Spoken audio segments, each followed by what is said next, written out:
Halo pemirsa Metro TV Lampung, kembali saya Nana Hasan menemani Anda selama 30 menit ke depan untuk membahas tajuk dan berita apa saja yang publish juga hits di 3 platform Lampung Pos. Nah, saat ini sudah bersama saya Iskandar Zulkarnain, pemimpin redaksi Lampung Pos. Tapi sebelum masuk untuk membahas tajuk kali ini, terlebih dahulu kita akan menyaksikan video editorial berikut ini.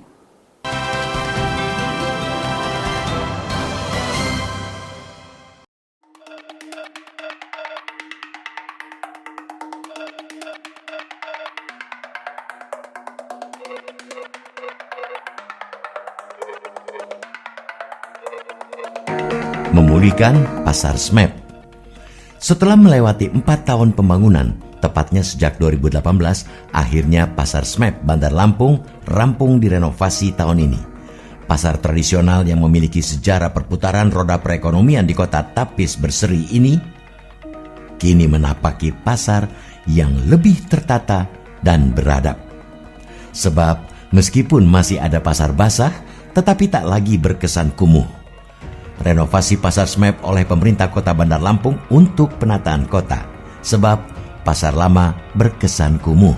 Selain itu, hal ini juga diharapkan mengatasi lalu lintas di Jalan Imam Bonjol yang menjadi tumpahan para pedagang berjualan di badan jalan.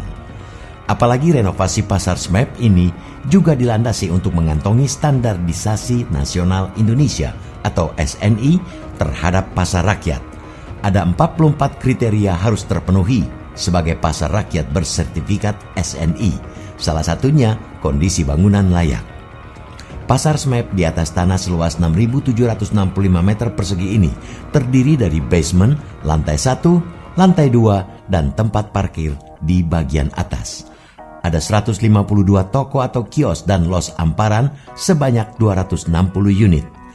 Peruntukan pasar yang dibangun oleh PT Asmi Hidayatun yakni pada basement digunakan untuk pedagang sayuran, lantai 1 khusus untuk penjual ikan, daging, ayam, dan lainnya, sementara lantai 2 untuk penjual pakaian, jilbab, dan aksesori.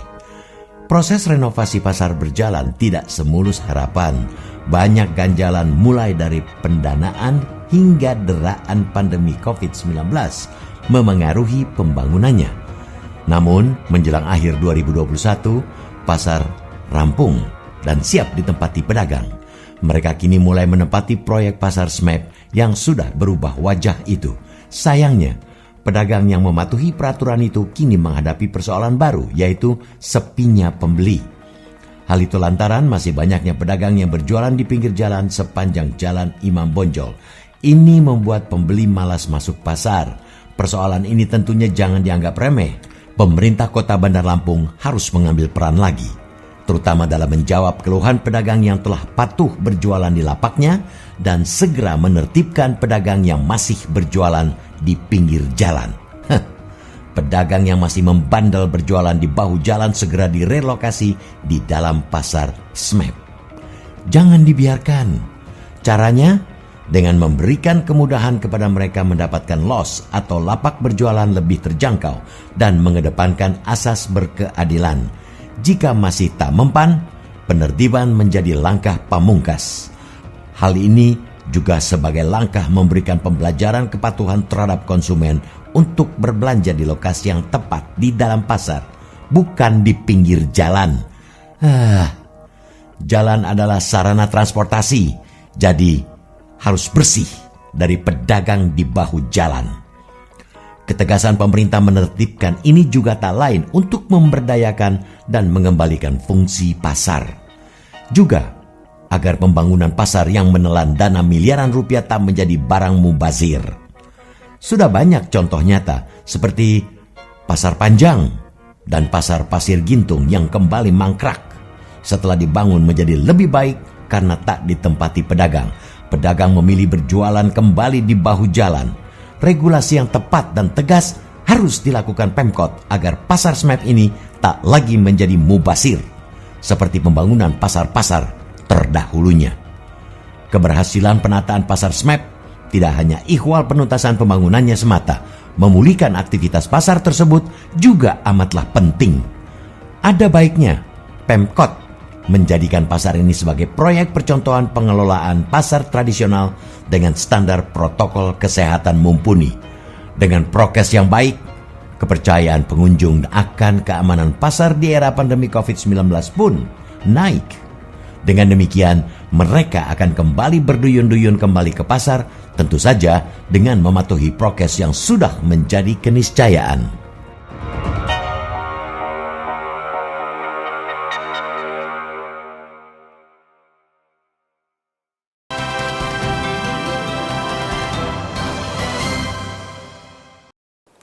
Oke Bang Is, apa yang menjadi sorotan untuk tajuk Lampung Pos kali ini?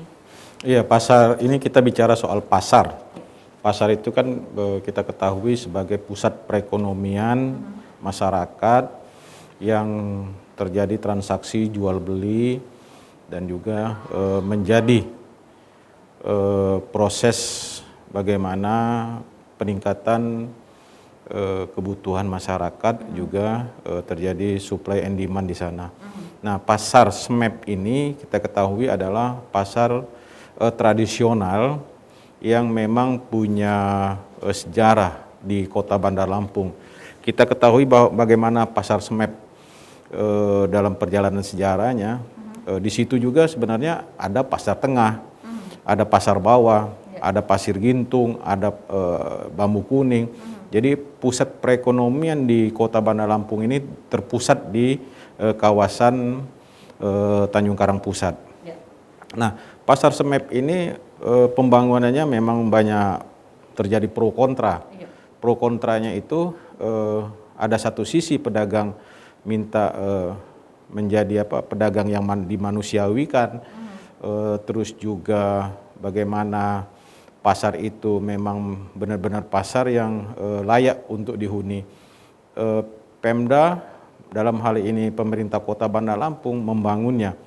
Memang dari awal terjadi pergantian pembangunannya ini, kontraktornya, tapi akhirnya selesai juga di tahun 2021. Kita berharap pasar SMAP yang dulunya kenapa dia dipanggil disebut pasar SMAP, karena di daerah kawasan pasar tersebut ada gedung, ada lokasi sekolah menengah ekonomi pertama SMAP di Kota Bandar Lampung, sehingga masyarakat menyebutnya pasar SMAP karena dekatan dengan sekolah menengah ekonomi pertama pada saat itu. Oke, walaupun dengan waktu yang panjang akhirnya jadi juga di tahun 2021 ini. Nah, bisa dibilang permasalahan salah satunya diselesaikan oleh pemerintah kota dengan mendata para pedagang yang lama. Nah, memang seperti apa kondisinya hingga saat ini, Bang Is? Ya.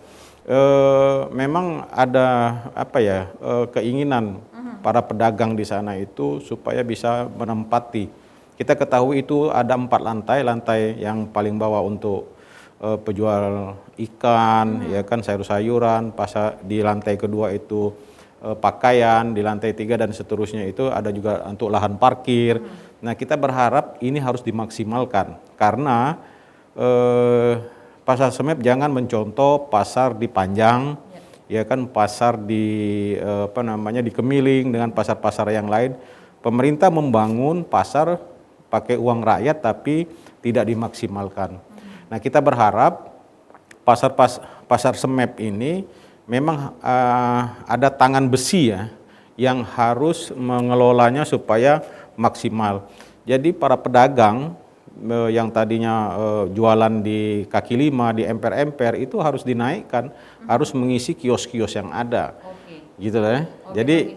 Jadi itulah yang harus kita dorong supaya pasar ini maksimal, jangan sampai pasar ini kosong, melompong gitu loh. Jadi itulah yang disorot Lampung Pos untuk tajuk kali ini. Oke, Bang Is, tahan dulu sejenak, nanti kita lanjut kembali. Pemirsa Metro TV Lampung, nanti kami akan kembali untuk membahas tajuk Lampung Pos. Jangan kemana-mana, kami akan kembali sesaat lagi. Tetaplah bersama kami.